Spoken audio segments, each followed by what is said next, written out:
Hello, everybody. We are going to take a look at how much analysts are estimating Amazon to grow in the next few years. We are going to look at revenue growth and earnings per share growth. And then I am going to give the stock a buy, sell, or hold rating based on the numbers and a fair price to earnings multiple according to me. If you like this concept, remember to subscribe to the channel and like this video, and I will make more of them. You can also comment on what stock you want me to do next. I am going to take the average number of what analysts think the growth will be going forward. So first, we can see that analysts expect revenue to reach $986 billion in 2028. That is an average revenue growth of 10.1% annually. When it comes to earnings per share, they expect $10.55 in 2028. That is an average growth of 20.6% annually.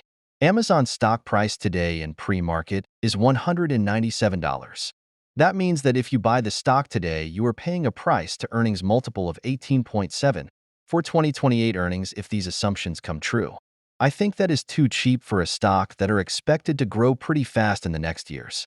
I would say that a price to earnings multiple of 30 in 2028 is reasonable for a stock that is growing in that pace.